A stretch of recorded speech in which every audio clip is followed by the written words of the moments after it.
Okay, so let's start off looking at where we left off yesterday.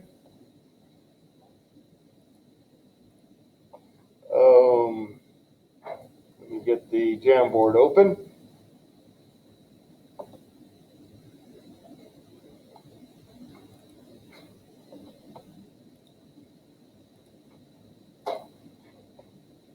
All right, 6th period. There we go. Did we not even get into transform boundaries? Okay, I guess that's good because I do need to. All right, so we are very far behind because this would be the only class we didn't start at least screen 1. So let's get through this. The first type of boundary is a transform boundary. Transform boundaries slide past one another. So when you have two tectonic plates, again, we're looking at tectonic plates in the lithosphere of the Earth. When we have two tectonic plates that are sliding past each other, that's called a transform boundary. This right here is a picture of the San Andreas Fault. So we're looking again at plate boundaries. So we're looking at different plates of the Earth sliding past one another. This right here is a picture of the San Andreas Fault. This right here is the Pacific plate and the North American plate sliding past one another. You can imagine they're not going to want to slide. What happens, they get stuck, and when they do move, they jerk, and that causes a very bad earthquake. All right? There's a crack in the ground right here, and that crack in the ground is called a fault line. So let's go ahead and draw it out. All right, so just draw what I draw, write what I write. Transform boundaries are, I guess we can start off here, are known for having very strong earthquakes.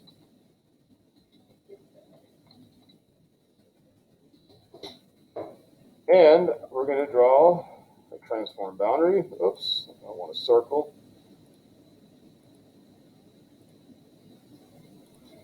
So draw one arrow going one way, and draw another arrow going the other way,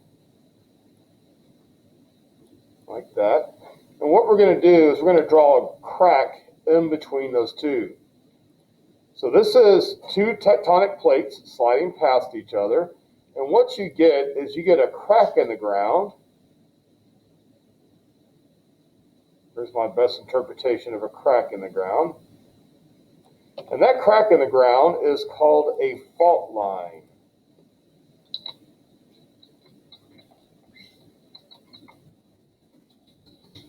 Okay, so basically you have two plates sliding past each other. The geological feature that you get is a fault line. And fault lines are known for having very bad earthquakes. That's why when you look at North America, you look at California. California has the San Andreas Fault, which is right there, going right through California. That's why they have very bad earthquakes. Is this fault line runs right through California. It's a crack in the ground between two plates that are sliding past one another. Okay? I'll give everybody a second to get that down. So that's a transform boundary, known for having strong earthquakes, and you get a crack in the ground that is called a fault line. Everybody's drawing this out, right? You will need this.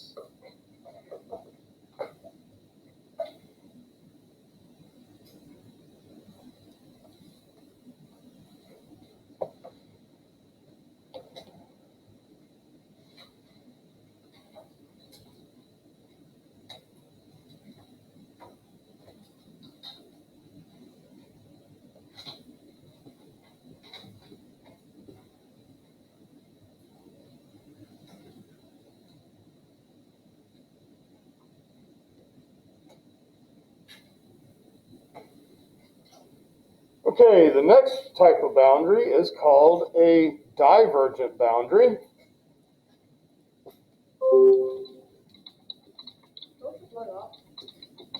I'm sorry? Don't just log off? Yeah. Or sometimes they get kicked off, Wi-Fi or whatever. So the next type of boundary is a divergent boundary.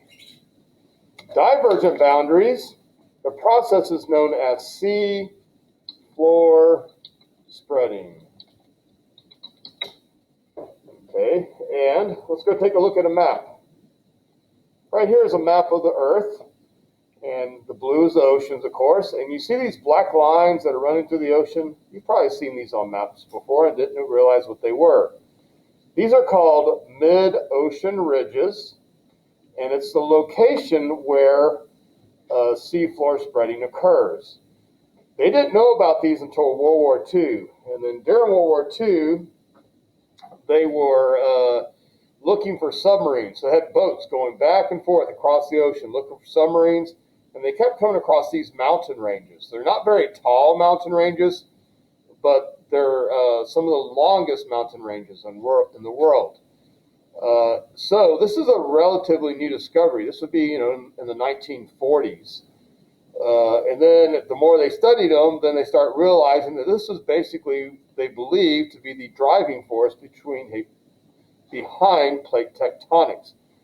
The Mid-Atlantic Ridge is actually the longest mountain chain in the world. It's underwater in the ocean. It goes all the way from the North Pole, almost all the way down to the Antarctica. And you see it ends right here. So we'll watch a quick video about those.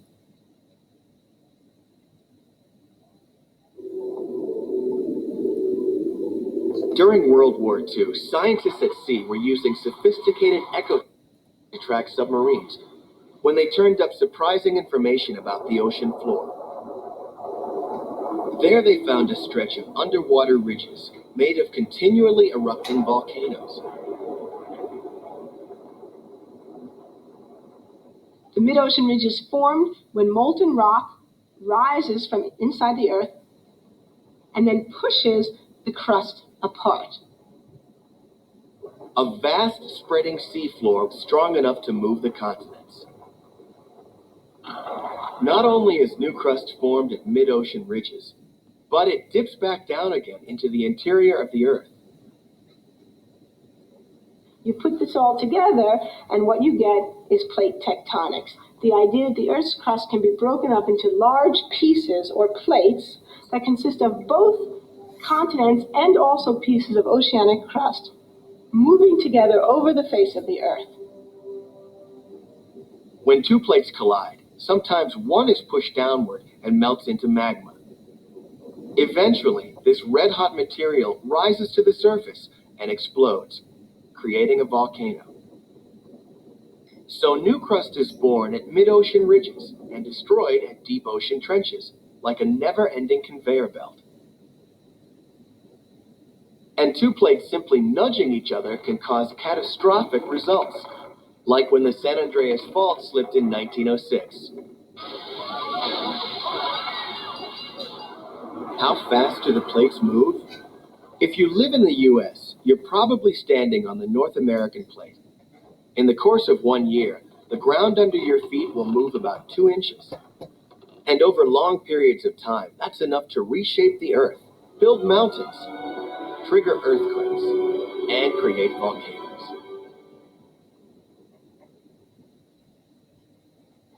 All right. 1 second. With my glasses. All right. So. Quality writing makes. So these lines in the ocean are called mid-Atlantic ridges. It's where divergent boundaries are pushing the ocean floor apart. Let's go ahead and draw it. So divergent boundary, the process is called seafloor spreading. What happens, this is probably the most complicated one to draw, is magma is rising from deep inside the Earth. So this is magma. Everybody needs to be drawing this. And as it rises, it begins to cool and fall back in. Again, this would be within the asthenosphere, which is the semi-solid layer of the Earth. These are called convection currents. That is a test question.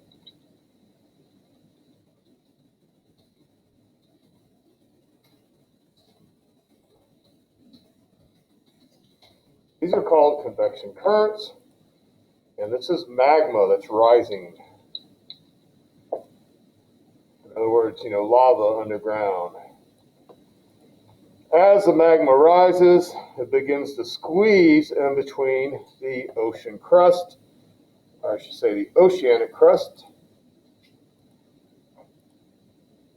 So it kind of squeezes up between the oceanic crust, pushing the oceanic crust aside. So here's the oceanic crust, begins to get pushed away and moves outwards. And again, this process is called seafloor spreading. Here in the middle, you're going to get new crust forming.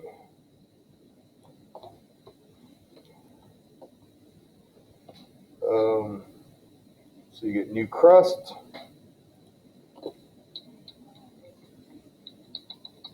In fact, if they test the rocks, they will find that that is some of the newest rocks on Earth. So for example, you test the rocks around here, they're 1 billion, 2 billion, 3 billion years old. You test the rocks here, instead of billions of years old, maybe they're 1 million years old. On either side, you get a mountain chain that's called a mid-ocean ridge. They're not very tall, but they are some of the longest mountain chains in the world. So on either side, you get a mountain chain.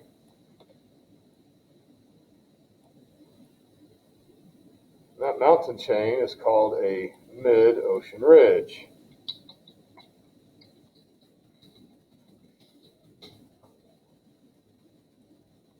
Okay? I'm trying to think what else we can add there. So, and again, the process is called seafloor spreading because it's pushing the seafloor apart. And last thing, this is what I was thinking. In the middle here, you have a deep area, and that deep area is called a rift valley.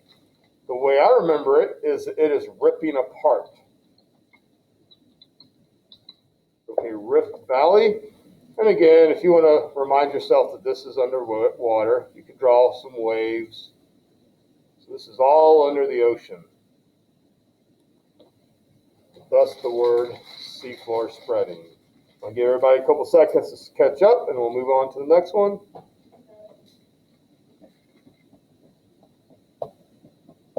So that one right there, I can pick out quite a few test questions. I'll give you some big hints. Convection currents, that's a favorite on a test. Rift Valley is a favorite.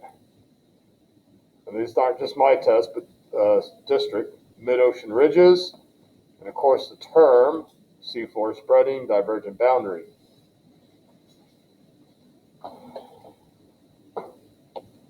Okay, moving on. The next type, there's actually 3 types on this one. There's 3 types of convergent boundaries, so we'll do one at a time. These are a lot simpler. So the next type is a convergent boundary.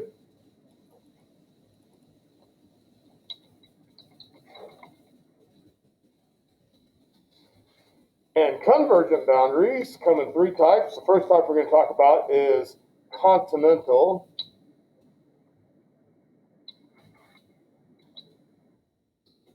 To continental.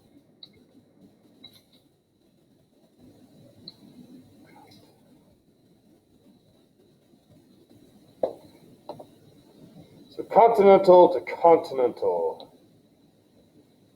And what happens at continental to continental is 2 continental crusts, in other words, land, collide, and what they do is they push each other up. And what do y'all think that makes?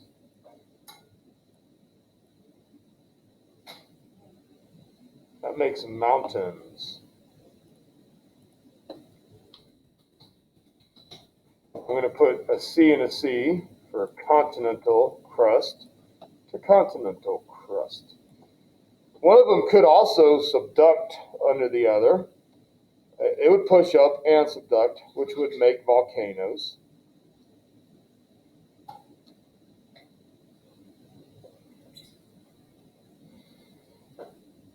Okay, so convergent boundaries, continental to continental. can make mountains. That's one type. Let's move on to the second type. Is everybody ready to move on? I wrote that C backwards. Am I dyslexic or what? Continental to continental. Okay, the next type of convergent boundary is continental to oceanic.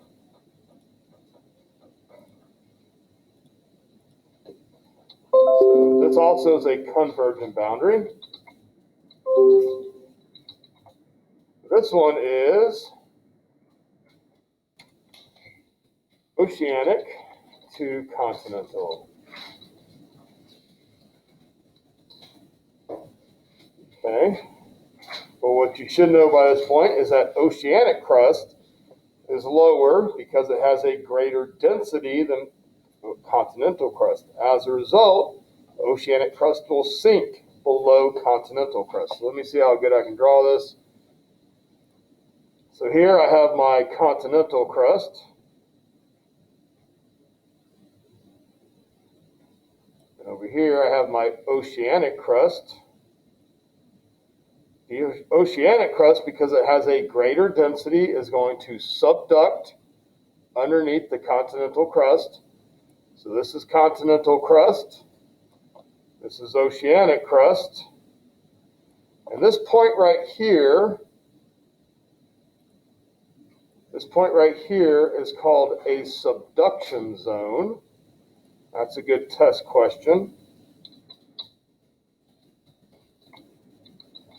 So that point right there is called a subduction zone. It's where the oceanic crust is pushed under the continental crust. At that subduction zone, we'll get a deep sea trench. And this deep sea trench will be along the coastline. For example, I've been down to Mexico scuba diving, and I went scuba diving at a reef that was on a deep sea trench. Anyways, it went from being 100 feet deep to about 1,000 feet deep. Really spooky because the water was crystal clear, so you could see it seemed like hundreds of feet. But you're swimming along and the ocean floor is right below you, and all of a sudden the ocean floor just disappears and it just drops straight down as far as you can see. I hate swimming in deep ocean water. I've done it a few times. Anyways, when you're way out in the ocean and you're looking down and there's nothing below you, you just wonder, is there a shark way down there looking up at me? Because a shark can pop out of deep water in a second and grab you. Anyways, deep sea trenches are some of the deepest parts of the ocean on the planet, and we'll talk about one here in a second. What happens as it gets pushed down into the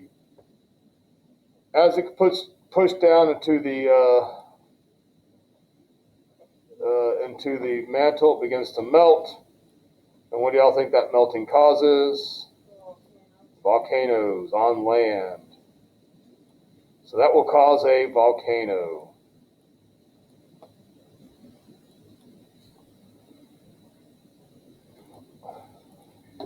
On land.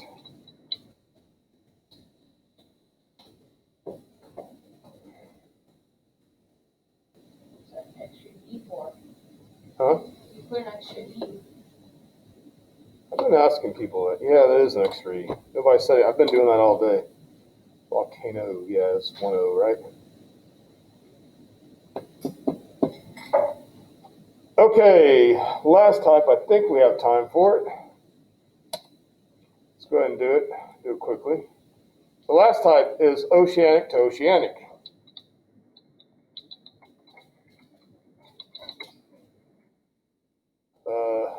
Again, this is a convergent boundary.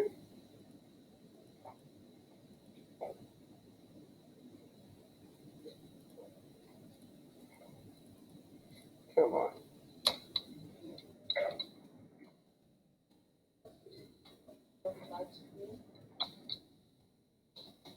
This is a convergent boundary, and you should know that oceanic crust is more dense than continental crust. So instead of going up, it gets pushed downwards.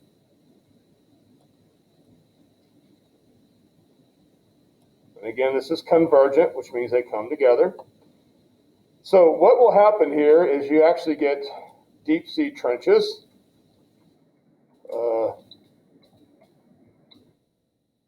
This is out in the middle of the ocean. These can be some of the deepest parts of the ocean. For example, the Mariana Trench. I was going to tell the class last period that it's like a mile or two deep. And then I decided to Google it because we had a little extra time. It's actually, I think what I came back with was 8 miles deep, which is extremely deep. You have to realize that 8 miles deep, they had a competition 30 years ago to see if you could get a submarine down there. I saw a picture of the submarine. The walls are that thick and they're solid steel. They have to be that thick so they don't collapse. Anyways, it's like 8 or 9 miles deep. It's crazy deep. That's caused by two tectonic plates pushing each other downwards. What can happen is that this right here can actually begin to melt. And we do need to move on here. This begins to melt. And as it melts, it forms what? A volcano. It could either be an underwater volcano or it could be an island. So this could form volcanic islands like Hawaii, or it could form underwater volcanoes, which are called volcanic vents. Okay, so what y'all are going to do now is y'all have a quiz to take.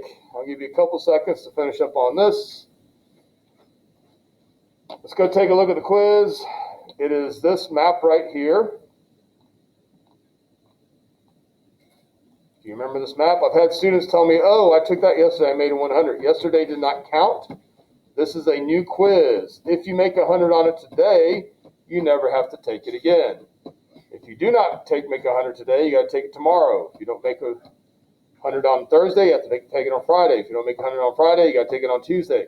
Point being, you got to take it every single day until you make 100. Once you make 100, you never have to take it again. So all you got to do is memorize, I think it's 10 tectonic plates. So everybody go to the Wednesday folder and take the quiz. If you make 100, you do not have to take it tomorrow. The point is, by the end of the 6 weeks, everybody should have a 100 on this quiz. So I'm going to take one grade. That one grade will be a 100, but you have to make it before I give it to you.